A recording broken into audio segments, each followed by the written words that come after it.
There's nothing left for me of days that used to be. They're just a memory among my souvenirs. Some letters. This is Melissa. It is Real History on the 17th of July, 2025, and the year is more than half over. Amazing. I was going to be having a conversation with Sarah today, but it didn't work out with her schedule, and so hopefully I will be able to have that conversation soon.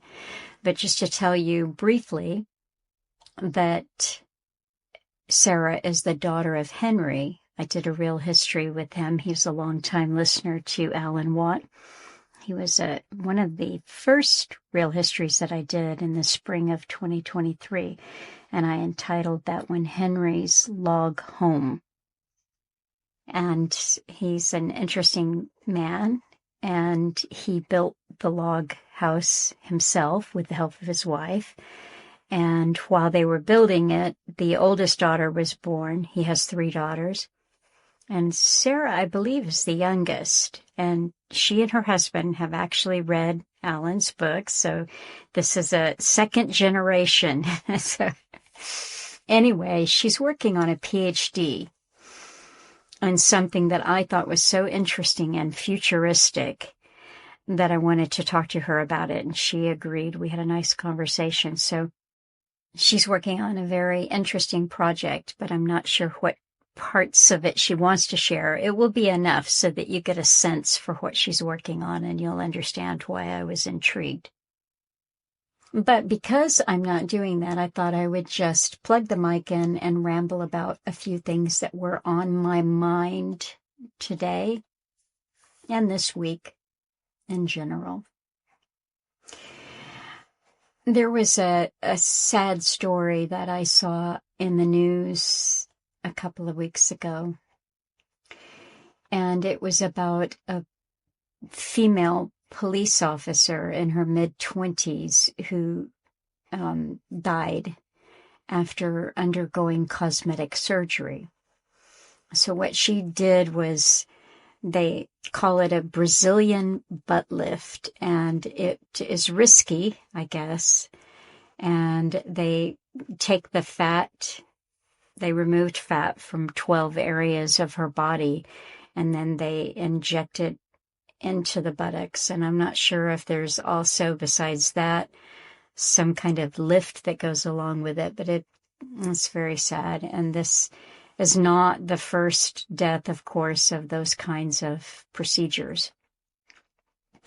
But what it reminded me of when I saw the story was something that I had seen when I was a young girl in a magazine that my mom and dad had. It was either Time or Newsweek, something like that. And there was a very small picture of a woman's torso, and I think, she might have had some leotard on, but she was lying down, and what you could make out from the photograph was that her breasts appeared to be rigid and almost like in the shape of squares. They weren't equal or symmetric, but they were definitely kind of a square shape. And the story was that her plastic surgery, the breast implants had not gone well, and this is what had happened. They had become rigid. And so when I saw that picture as a young girl, I think I was about 11 or 12, I was just horrified. I thought, oh my goodness, I'll never do that. I would never do that, because if you run the risk of something like that happening, that was just terrible to me. And I since looked it up and found that there is a risk, and a lot of women do have or, there are instances where the implants become hard. They can cause discomfort, and they change in appearance, and they can become quite irregular in size. And I looked it up just now again to get the name of it, but it's called capsular contracture. And it's one of the most common causes of hard breast implants. It occurs when scar tissue, known as the capsule, forms around the implant and begins to tighten or contract. This tightening can cause the breast to feel hard, firm, and uncomfortable. And then it gives you other reasons why that might happen. There could be a rupture or leakage or so forth. But again, all I needed to do was see the picture at that age, and say, no, thank you, not for me. Then when I was an adult, I was having some sinus issues that were recurring. And I wanted to try to understand what was happening and see if something could be done to fix this constant round of sinus infections. So I went to see, and this is in the big city, I went to see a doctor, an ENT, ear, nose, throat. And he said, oh, yes, I can fix this. What we'll do is we laser inside the nose and this, he's telling me all about it. And he said, while I'm at it, and he held up a mirror to my face, he said, I can shave that bump off of the top of your nose, and I can also just lift it up just a little bit. And he touched the tip of my nose so that he was showing me that it would be less long. It would be, just more, standardized nose. But I was horrified. I was a grown woman, but I just looked at him and I said, no, that's my nose. My nose is my face. That's who I am. I wouldn't want to change my appearance. And then, this is LA. So, everybody changes their appearance. He must have thought I was a real freak. He had that, super tan, that's always there, He was that kind of a fellow. But anyway, I never went back to see him because I wasn't going to have somebody fiddle around with my nose that way. When I saw the story about the policewoman who died, and I was reminded of seeing the botched breast implant job when I was young, it just came into my head, something I hadn't thought about for a few years. And that was that when I was a young girl, the year that I was 12, I wrote a column for the local newspaper. And I think, just thinking back on it, I think I had this idea that there was nothing in the newspaper that was for children and young people, and that I should do that. So I told my mother, and she said, well, go down to the newspaper office and tell them that you want to do that. So I got on my bicycle and I rode down to the newspaper office, and I said, I think that you should have a column for young people, and I would like to do it. And I would give myself a pen name. See, this is Harbinger, shades of not sure, Bev. And so I took on another persona. I said I would have a name, and I would just do things like, jokes and riddles and puzzles and maybe short story or a poem, or I could, get people to send in questions. It could be like Dear Abby, kind of a advice column. I say it can just be anything that it becomes. Well, the editor was, said, okay, that sounds good. So I called my column Katy's Korner. And I gave myself the last name Keene, because that's the town, Katy's Korner. And what I had remembered was that I didn't get very many letters to the editor or to the columnist. And so I made some things up, and just different things, but I was always encouraging people to share, but often they didn't want to. So one time, and I have a feeling that this was kind of autobiographical, I wrote a letter to myself, to Katy, and I said, "Dear Katy, my mother says that I don't need a training bra, but I really want one because the other girls have one. What do you think I should do?" And I said, "Dear so-and-so, you should just ask your mother if you can do that. Even if you don't need to, just tell her that it makes you feel better." And I don't know if that was good advice or not, but I think I was giving myself advice. I think it had something to do with a conversation that I might have had in the not too distant past at that time. So I won't tell you what year this was. It was called the Penny Gazette, and it was a dime. Every issue was a dime. And it was probably about a 16-page newspaper. So, 10 cents for that is pretty remarkable.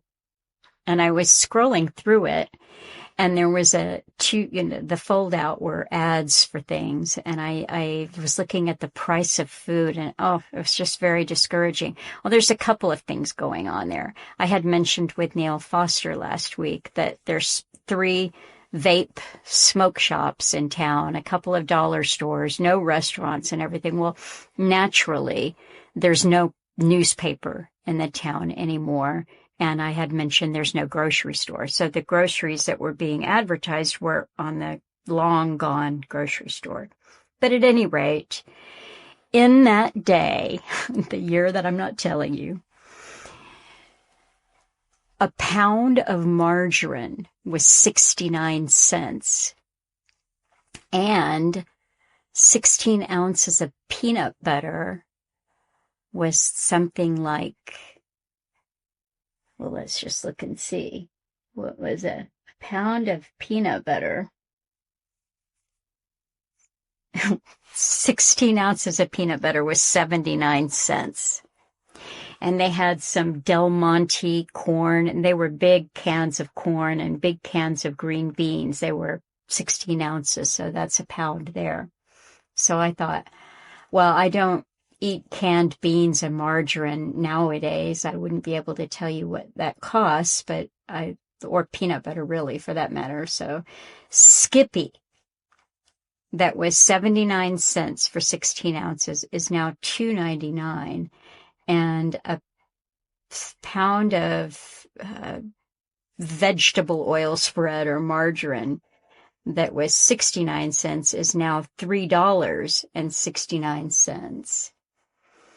And the Del Monte green beans, they don't make them in a 16-ounce can anymore. So that 16-ounce can was $1. $1 for 3 cans. So 33 cents a can for 16 ounces. And you get 15.3 ounces nowadays for $2.22. What it really kind of made me think about when I went down that memory lane again, I did dig the papers out. I had seen when I was cleaning up the project to clean up the house a little bit, I saw that my mom and dad had saved all the columns, or a lot of them. Some of them were cut out. They might have gone to a scrapbook somewhere. But anyway, there was enough so that I could see at least 1 or 2 examples of the column there. But it made me think about how Alan Watt would always talk about how will they sell us on a brain chip or a chip, and he's talked about, the cool people go to the nightclub, and Sweden, they've already tried, done it. They now have that where you go in and you've got a little implant there, and you just, all your drinks come off of that.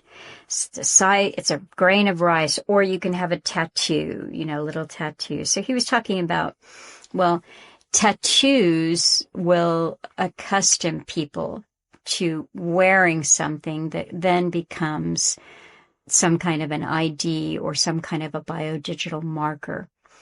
So I was thinking again about biodigital convergence, and I started to listen to different things. And Alan covered the thing that happened with the launch, I think it was in 2020, of Policy Horizons Canada. And he covered that a fair bit, and I have also covered that. And we have both pointed out to you that the head of Policy Horizons, their foresight division, is a woman named Kristel Van Der Elst. And she is naturally a World Economics Forum, former head of strategic foresight at the World Economic Forum. So I stumbled on a short little talk that James Corbett did a couple of years ago, and he is from Canada, and he was following this evidently pretty closely too. And I didn't see the longer form things, but in this short thing that I saw, he referenced that he had given his audience quite a bit of information about Policy Horizons Canada, Canada's Center of Excellence in Foresight. So, what is foresight? The future is unpredictable and uncertain. The speed, scale, and depth of change are significant across society. We explore trends, disruptions, potential realities, and the assumptions we hold. We surface emerging challenges and opportunities. And so if you look at what they put out, they've got a shorter video, a longer video. It tells you all of the exciting things that the biodigital convergence will do. The biodigital, so it could be a plant form, an animal form. It could be cells of an animal or cells of a plant combined with the digital component. And so currently what is on their website right now, the 4 leading articles are Innovations Reshaping Our Society, Emerging Technologies, and then Foresight on AI, Policy Considerations. The Biodigital Convergence, Cross-Cutting Policy Implications, and Back to the Future, How Artificial Intelligence is Shaping the Next Digital Economy. Now, I came upon a really good interview. It was brief, but it was between a Canadian professor by the name of Travis Smith. He was from the Department of Political Science at Concordia University. And he was speaking on a program called the News Forum. This was 3 years ago, so sometime in 2022. And I looked him up this afternoon when I listened to this. I found his email address, and I thought that I would just send him an email and see if this is something that is still interesting to him, because what I was struck by in the way that he was conveying this information to the host of a program called Counterpoint was his horror. They were referencing all of the things that were going on in Canada at that time. There was a trucker strike, and germane to the conversation that he was having, he was pointing out to her how they just shut down bank accounts for people that were suspected of sympathizing with the truckers, donating to their cause, and so forth. So it was financial warfare because you were censored and you weren't agreeing with the narrative that was acceptable. His dismay. Now, he pointed out to her the Policy Horizon website, and he said, this is not a conspiracy site. This is not some fringe thing that I'm telling you about. He said, this is the government of Canada. This is their website. And he said, I think it's pretty odd that this just sprang up out of nowhere in February of 2020. And there's no, oh, let's discuss all of this change, this rapid change, and what the future is going to look like with the citizen, with the voter, with the people whose lives it will impact. He said, no, what they've done, and he said, having lived through what we are living through, it's not surprising. They just did it, and they spring it on us, and they say, this is the way that it's going to be. But it was his palpable sadness that people had gone, that they had adapted so much to everything, to ingest in their body, that the numbers of people that had just not stood up and said no, no, and no. You cannot hold this over our heads for access to our money, which is your livelihood, your career. You cannot dictate to us in this way. And I thought what would be really interesting when I do check back with him is the question is this an area that you are still interested in?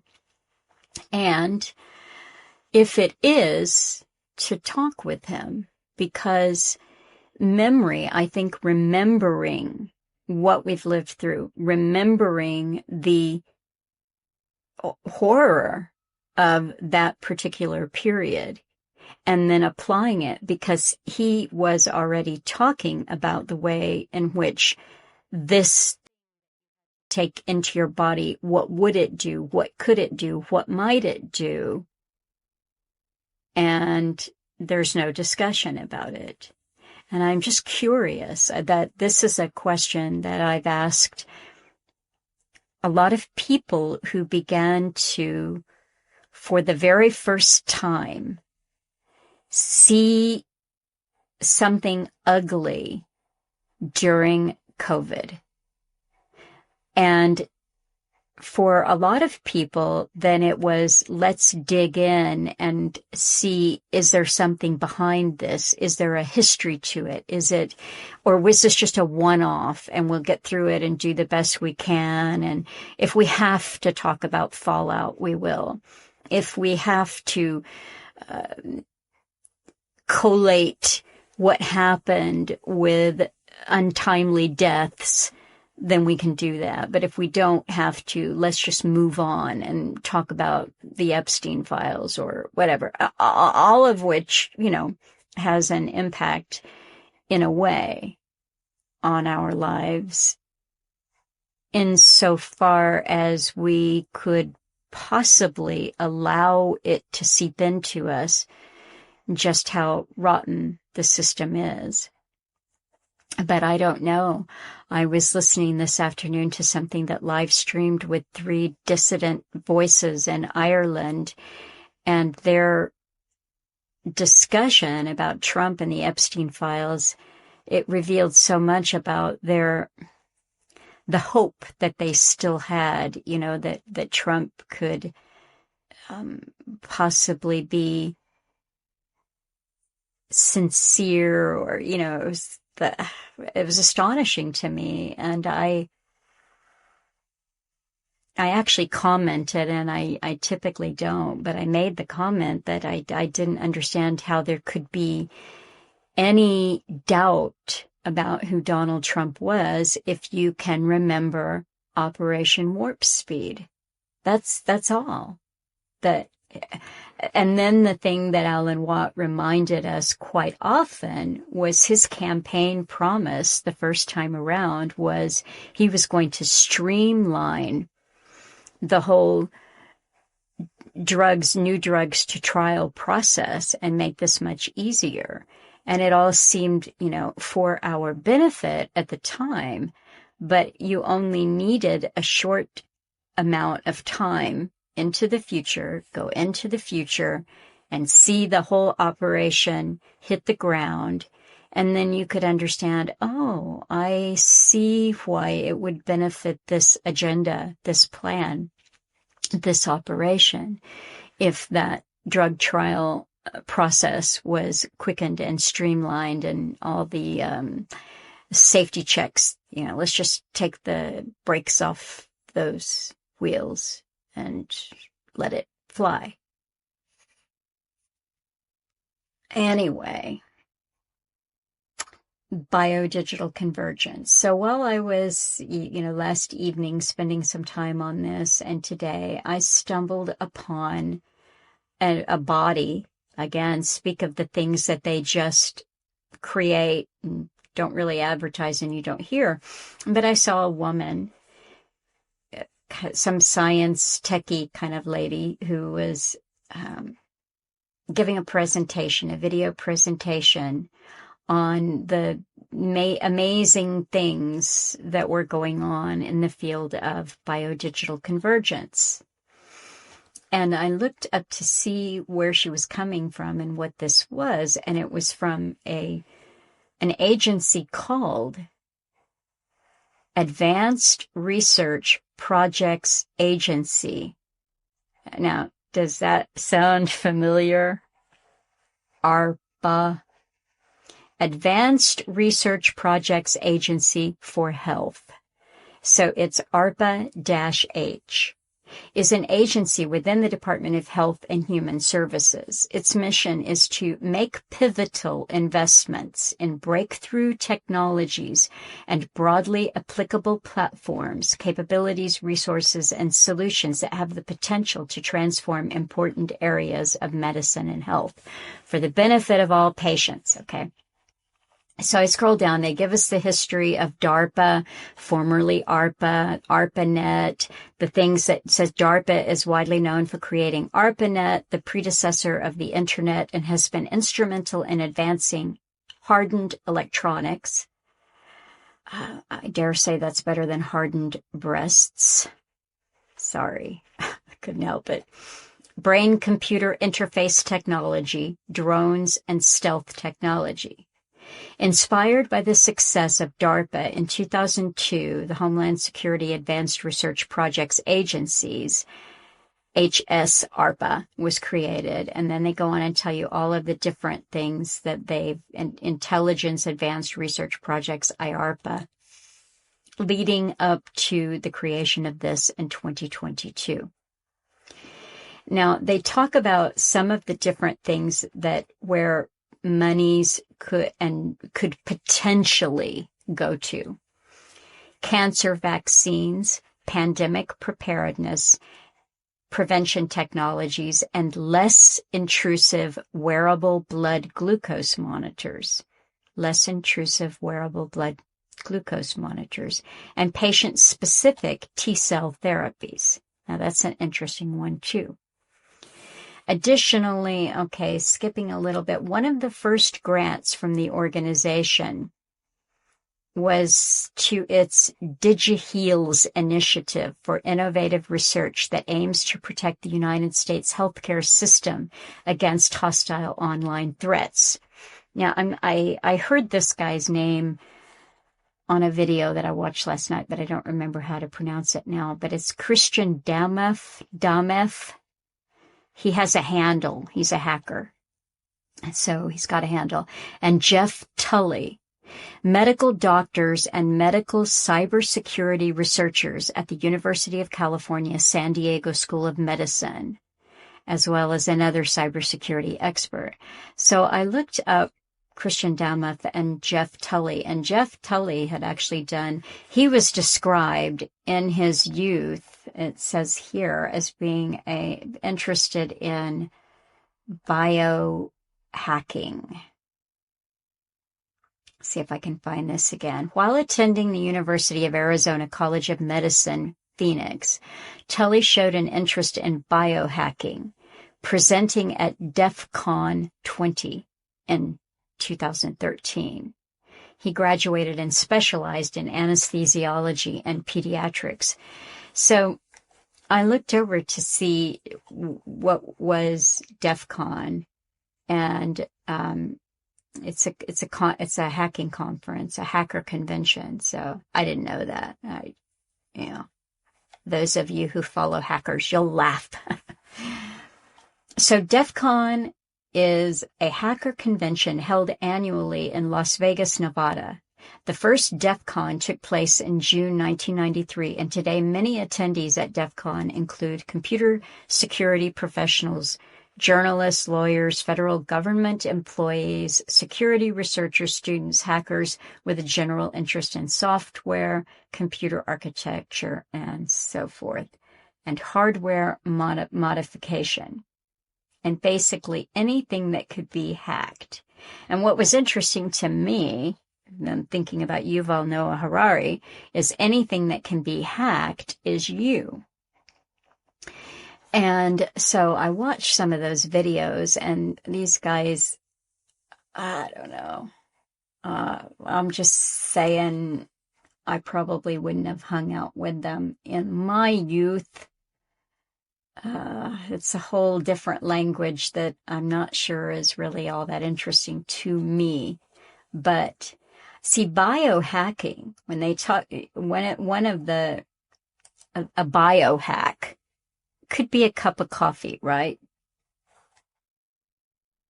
Now you'll hear nootropic or nootropics, nootropic. So I've heard different people speak about it in different ways, but it's a brain supplement, smart drugs, cognitive enhancers, memory enhancers, brain boosters, chemical substances which purportedly improve cognitive functions such as attention, memory, wakefulness, and self-control. And again, like I said, that could be your cup of coffee. So there was a little bit of a discussion here, but this at DEF CON. But what the DEF CON guys are really interested in is literally hacking the human body. So just file that one away. So like I said, when I first found these Penny Gazettes, they were in a little plastic tub, small plastic tub that appeared to be things that I had done when I was a child that my folks had saved. And I didn't really look at it. It was just to glance at it and go, oh yeah, I remember when I did that. So I opened this one up that hadn't been clipped, and there was a couple of poems, one by Robert Louis Stevenson, and there were a couple of little quizzes. They were looked like little word games. I think you're just supposed to find as many words as you can, and I don't know how I got them because this was before the internet. And I said, oh, here it is. In word game number 1, try to find the words gardens, bird, rainbow, and kite. In word game number 2, there are several kinds of flowers to locate. So that was the thing. I saw another issue. I was encouraging people to send in something that they drew or, so encourage their creativity or thoughtfulness in some way. But I did notice that the first poem, it said that I wrote it. Katy Keene wrote a poem, and it was called My Spot. I have a spot where I often go, where a brook runs quietly and wildflowers grow. When I am down and feel real bad, I go to my spot and then I'm glad. When I have joys I want to share, I tell the birds that make nests there. Everyone should have a place to go where a brook runs quietly and wildflowers grow. And I thought how interesting that was, because I don't remember having a spot by a brook where wildflowers grow. And then I wondered, was that just something in your imagination, something in your head that you came up with for the sake of writing something that rhymed? I don't know. But it is a nice idea that when you feel down, you've got a place that you go. And I suppose it could even be a place in your head. So I picked up the little stack of newspapers, and right below it was a homemade book that was held together by 2 pieces of ribbon.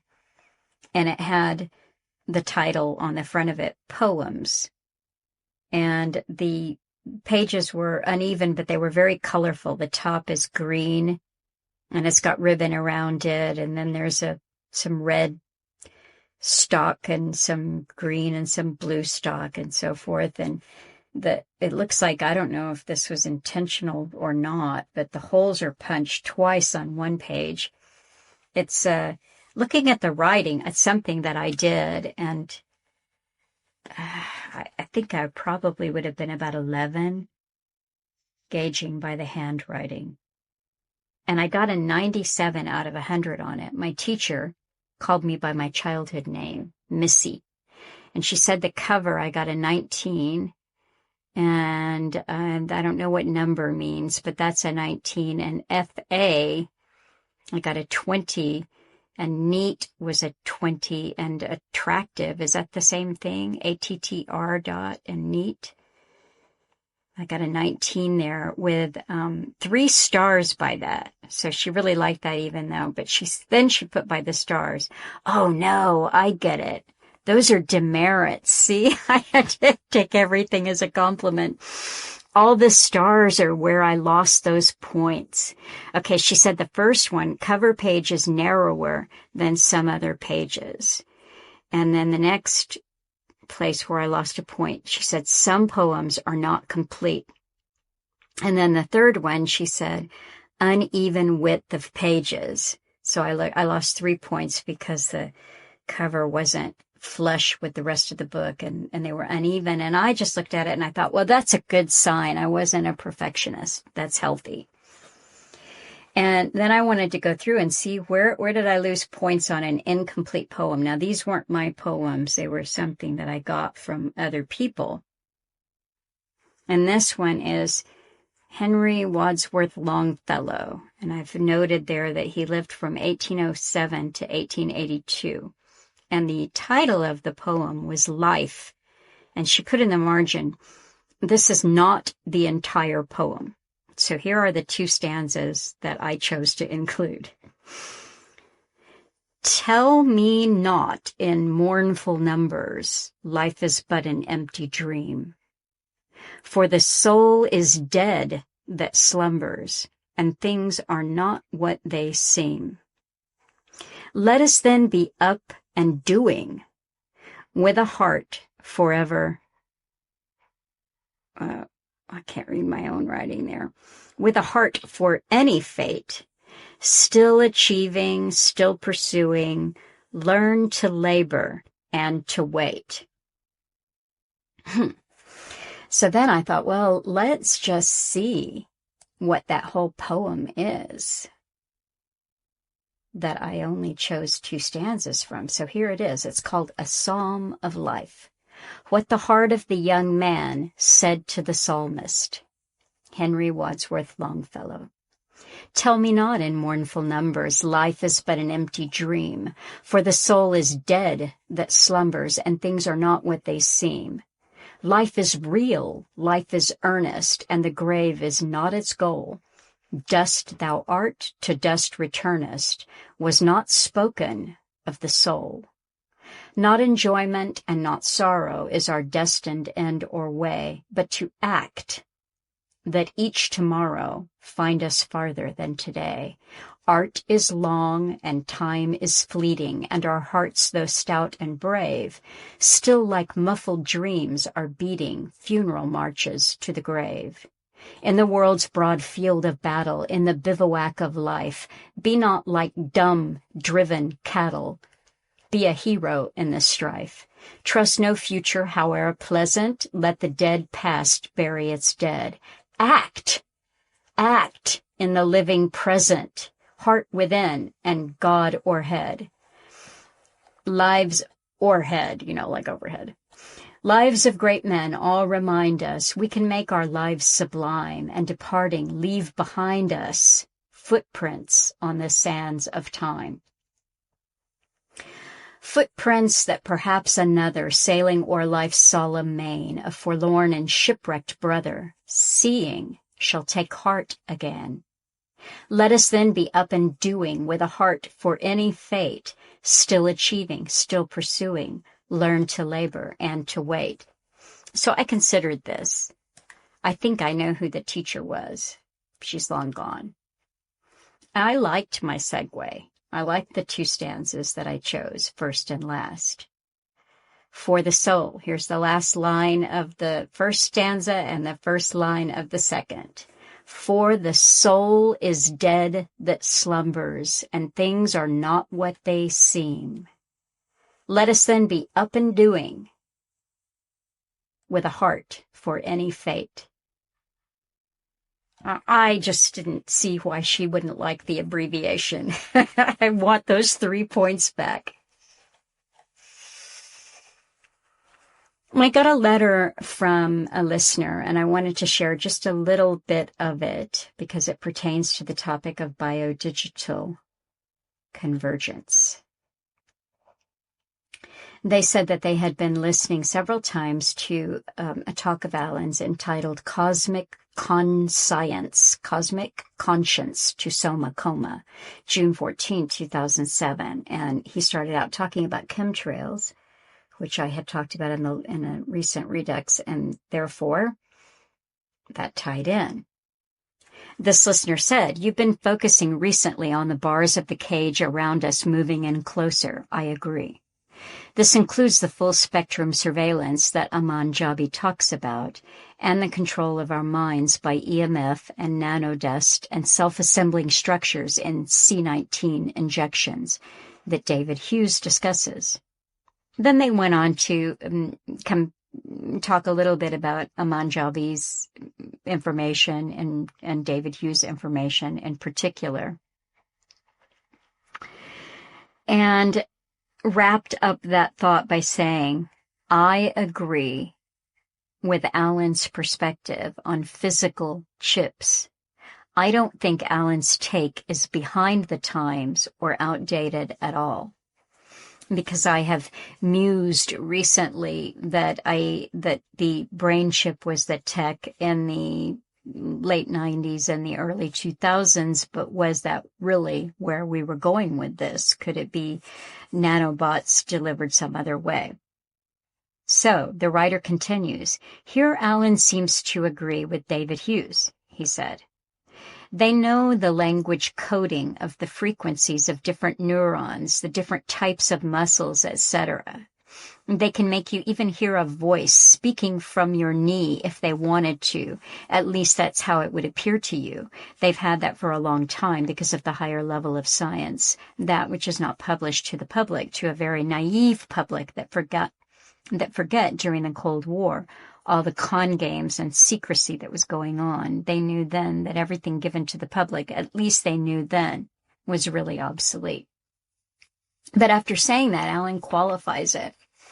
Here's what I agree with Alan. Here's where I agree with Alan. And I've mentioned to you before that there are big advantages of hardwiring us with physical chips. And Alan said, they can make you hear voices at any distance and tap into frequencies. However, you see, it's wonderful that we're not all exactly the same. That's why some people can take an aspirin and have a headache caused by the aspirin, or someone can take a Valium and become hyper. We're not all the same. There are differences, subtle differences. Yet medicine still tries to treat you all as though you were all the same. And when you respond differently, you're put down as an anomaly or an occasional side effect in some people.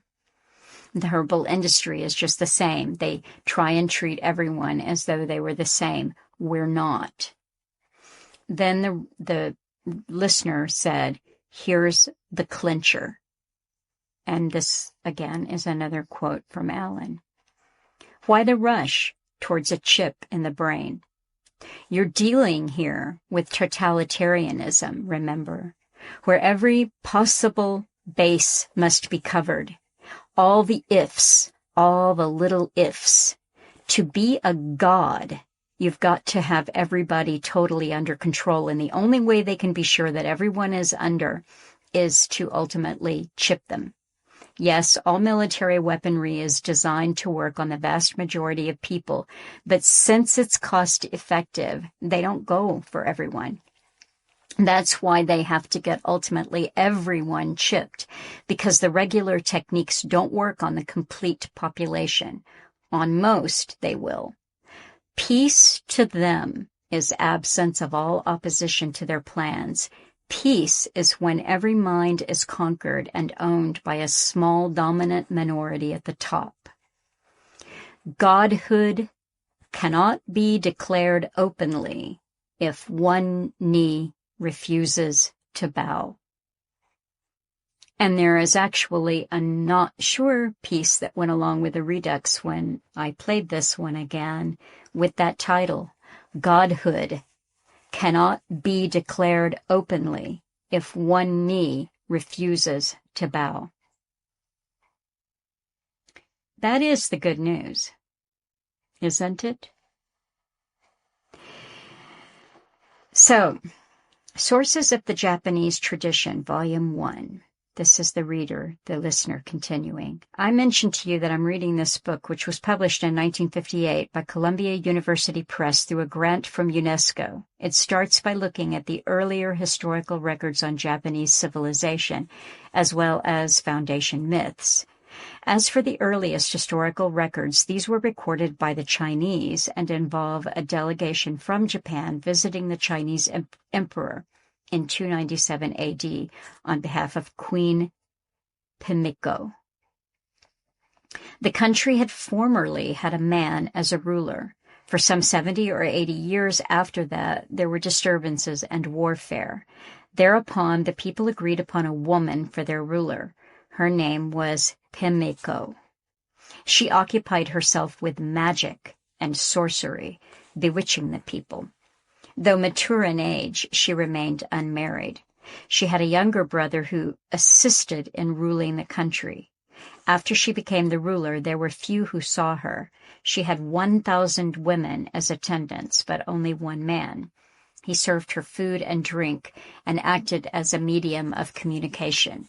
She resided in a palace surrounded by towers and stockades with armed guards in a constant state of vigilance.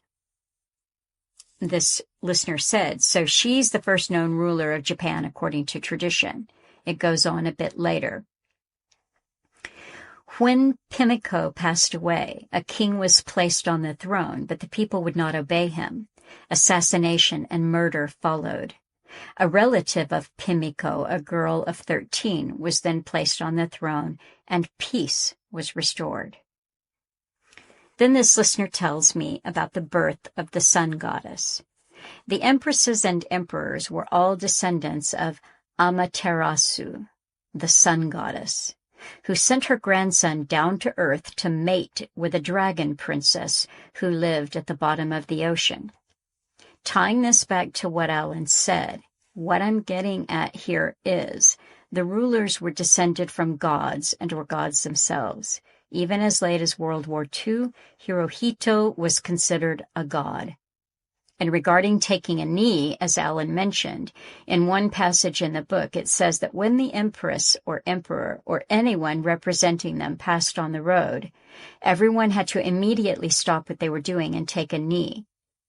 Is a return to this the future of humanity? Finally, before closing on this book and topic, during envoys to China by representatives of the empress or emperor, gifts of historical records including texts and advice on how to manage the people were exchanged. In other words, at the top, it's all one group working together for millennia, as Alan taught us, and the secret religion. Then the listener goes on to quote from Plato's The Republic. Another thing along these lines that I want to mention, I picked up The Republic recently and randomly turned to page 132 in my Penguin Classics edition. I found this of interest, The Secret Religion. While the story of what Kronos did and what he suffered at the hands of his son is not fit to be lightly repeated to the young and the foolish, even if it were true, it would be best to say nothing at all about it, or if it must be told, tell it to select few under oath of secrecy, at a rite which required to restrict it still further, the sacrifice not of a mere pig, but of something larger and difficult to get. Then the listener goes on to share something from the Outline of History, Volume 2. I'm also reading presently this book by H.G. Wells and his research team. In Peter's first interview for Real History, he mentioned Ashoka the Terrible and Ashoka the Great. You asked Peter to tell you more about that.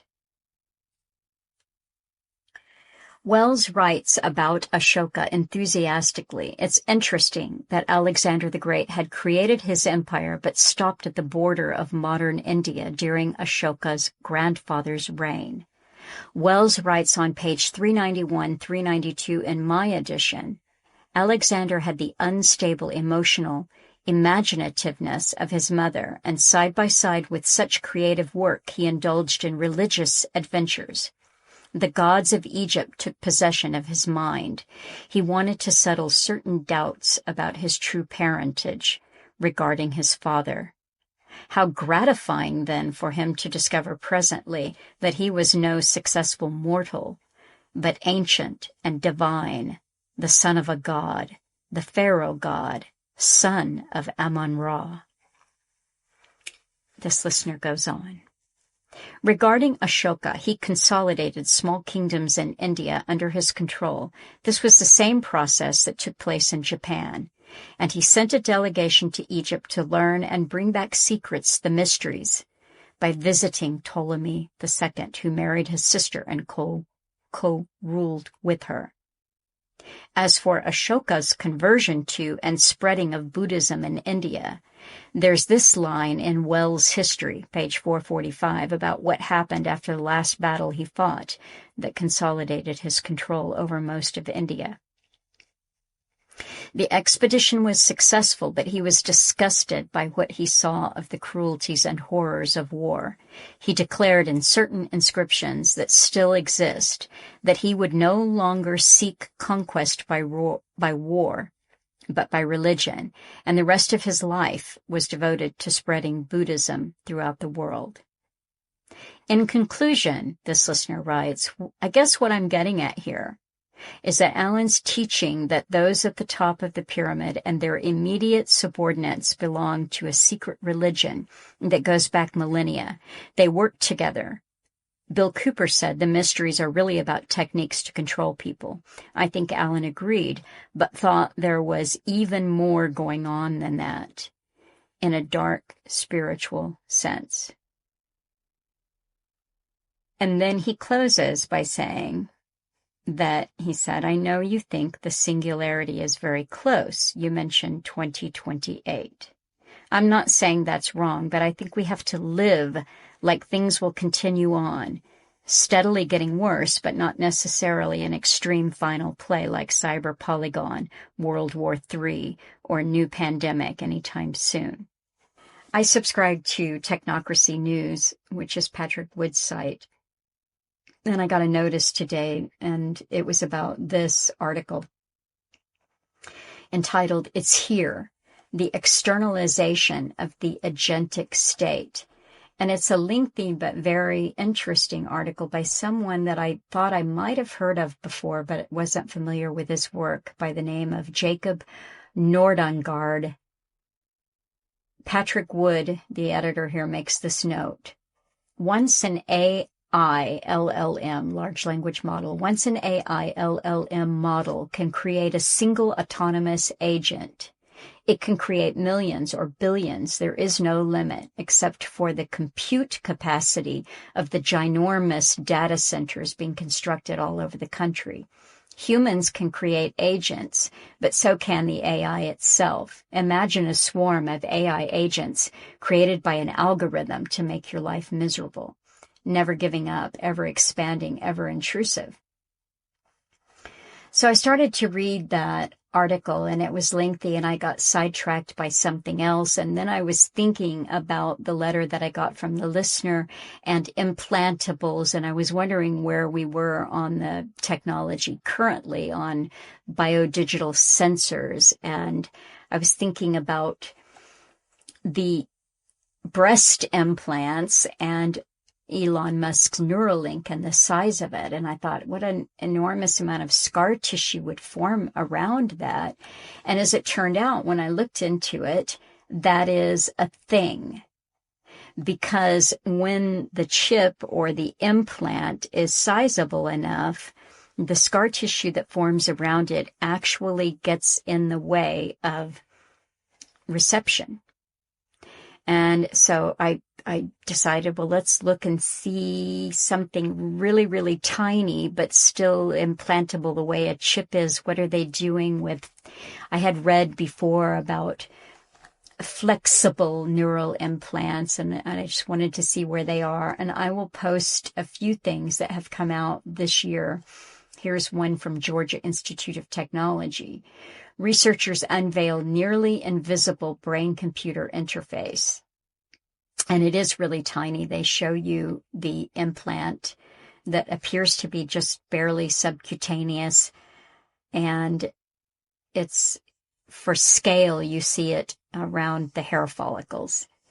Now, this talks about this BCI, brain-computer interface, and what it can do at that tiny little size. It said a study of 6 people using the device to control an augmented reality AR video call found that high-fidelity neural signal capture persisted for up to 12 hours with very low electrical resistance at the contact between skin and sensor. Participants could stand, walk, and run for most of the daytime hours while the brain-computer interface successfully recorded and classified neural signals indicating which visual stimulus the user focused on with 96.4% accuracy. And it goes on to tell us this. So I'll post a few things here about where they tell us that we are with brain-computer interface, with more flexible implants and so forth.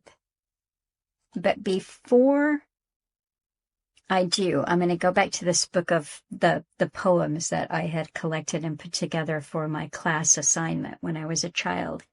Now, one of the things that I love is, and Alan liked it too, was hearing about people who homeschool their children, especially people who homeschool their children because they learned about his work, and some of them, even at the appropriate age, incorporate some of his work. Going through the book of poems and thinking again about augmentation and why are young people attracted to augmentation? Is it fitting in and the cool people do it? Do you get the free drinks at the nightclub? What is your attraction to it? Is it going to make it easier for you to play the video game and so forth? And so I found this. It made me laugh thinking about the interaction with the nose doctor.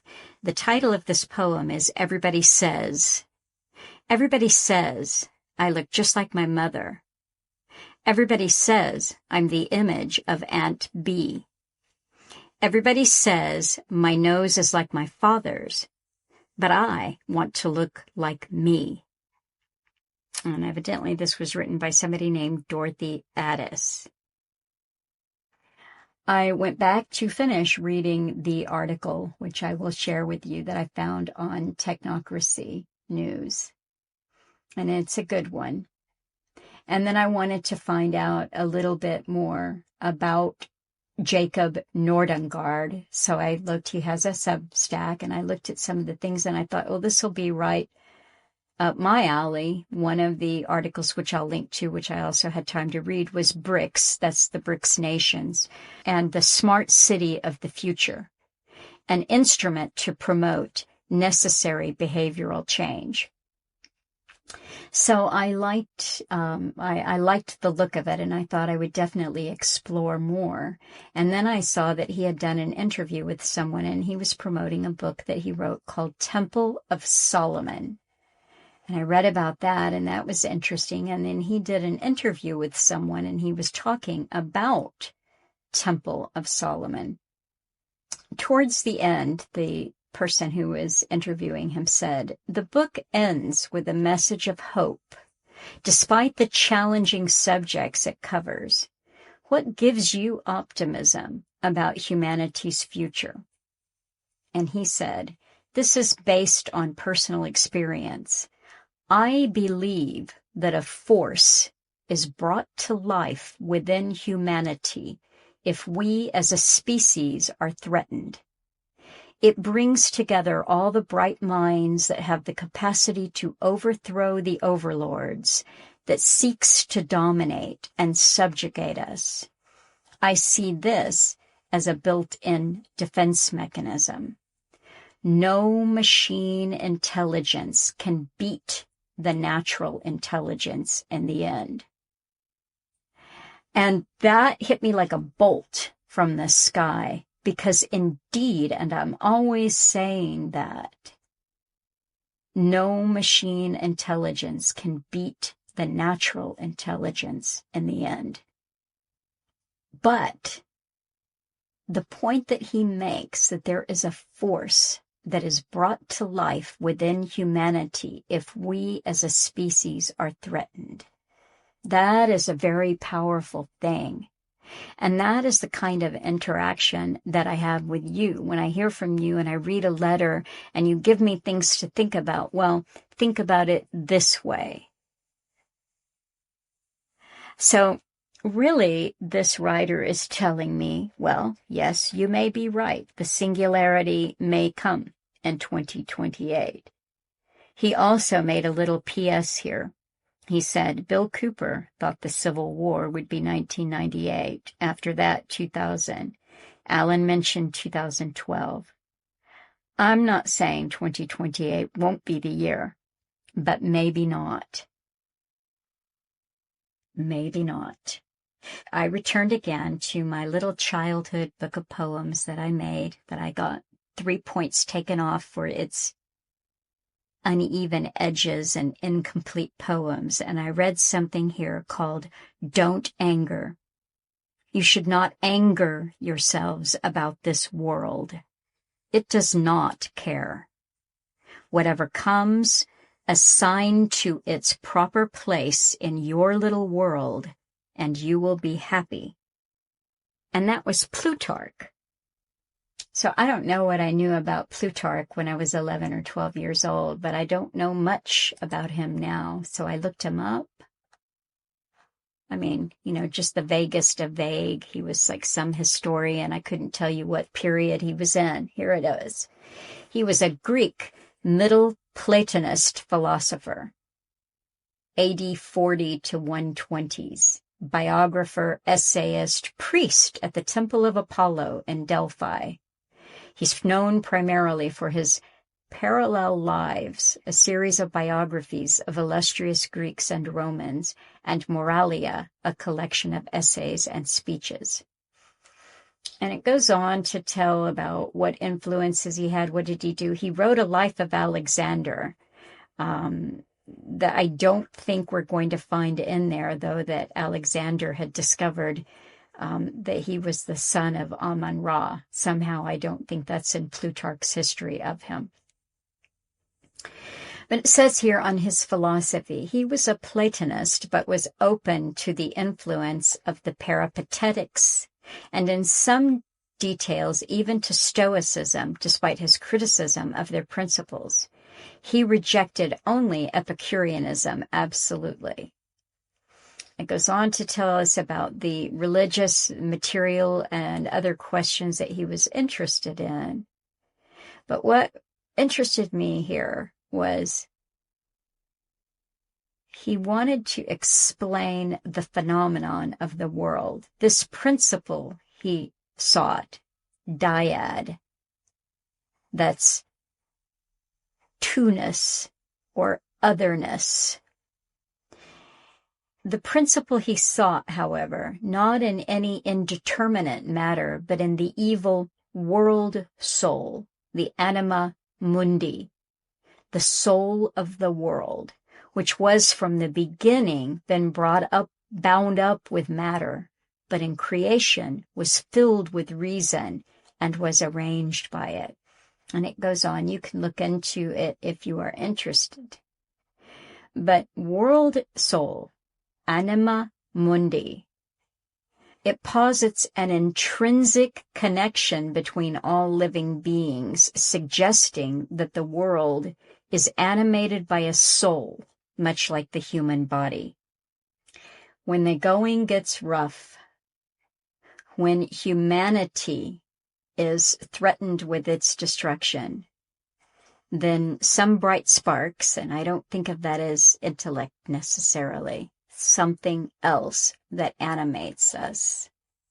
Something else, like Tennyson said, let us then be up and doing with a heart for any fate, still achieving, still pursuing, learn to labor and to wait. Because my assumption is anyone listening here does not count themselves among the dead souls who slumber. Now, no promises for next week. I don't know what the week brings, but thanks for listening. Look at the things that I attach because I think you might be interested in policy horizons in Canada and the biodigital-convergence and where we may or may not be. I'm also, just as a last aside, I'm not as interested in this as I am. I just cannot be one of those people who tells you that I've got it all figured out and I know exactly where we are. And if I said that the singularity was coming in 2028, I think I really did get that from the conversation that Alan had with Jackie when he told her in 1998 to hurry up because there was only about 30 years left. And I did the math and I thought, oh my goodness, that's 3 years away. But I don't know what happens in 2028 or 2030. And I think it's okay to live with uncertainty as long as we keep our humanity intact and don't turn yourself over to the device. And if you think you've turned yourself over to the device, I still think there's time for you to detach. Take care.